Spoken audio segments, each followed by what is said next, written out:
Hello, welcome to the Graduated Voice Updates. Be ready for the real tea, the tales to tell. Well, these are what you can call happy moments, happy celebration for Pastor Ezekiel's followers. This is after a court on Thursday released Pastor Ezekiel Odero from police custody, stating that the state failed to give sufficient reasons to extend his stay there. The court in Mombasa County stated that the state failed to prove how Pastor Ezekiel Odero's freedom would interfere with the collection of evidence and inclusion of DNA samples from the bodies of victims of the Shakahola cult, that is the Shakahola massacre. The Shanzu senior principal magistrate Joe Omido also stated that the state failed to give an update on the probe, such as if witness statements had been recorded. He released the televangelist on a 3 million bond with a surety of the same amount, or 1.5 million cash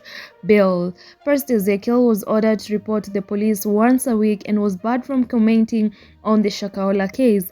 The magistrate issued orders stating that Pastor Ezekiel shall not address a gathering, make comments, or discuss in public any matters concerning events relating to the Shakahola tragedy. In the court's view, the state should have made use of the 7 days granted to record statements from key witnesses and at least tabled sufficient materials to demonstrate steps taken to collect these statements. Well, furthermore, the court also noted that from the new affidavit filed in court on Thursday, it was clear that the state had zeroed in on the offense of murder against the respondent, but it was not persuaded that the offense being investigated was under the Prevention of Terrorism Act that allows the detention of suspects for up to 360 days.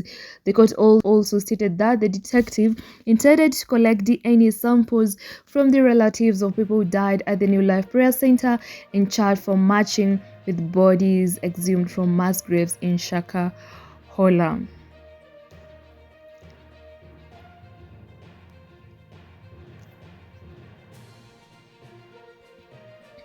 Let me just quote part of what it was stated at the Shanzu court.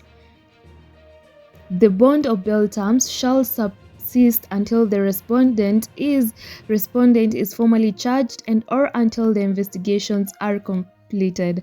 The respondent shall report to the investigating officer once a week on a day of the week or time of the day to be agreed upon the state counsel and the defense counsel.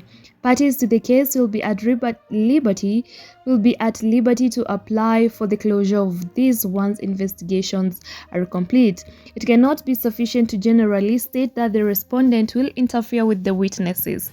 The question that is unanswered is how the respondent's liberty hampers or impedes DNA testing. The state has not provided an answer to this question. I am persuaded that the state has not acted in good faith in seeking the continue detaining the respondent. End of quotation. Well, that is what the magistrate stated, and remember, I'll be giving you an update on this and more. So if it's happening, I already know about it, and if I know all about it, I will tell you all about it. So you can choose to like this video, share it out, leave a comment down below, subscribe, turn on the notification bell to get the real tea, the tale to tell.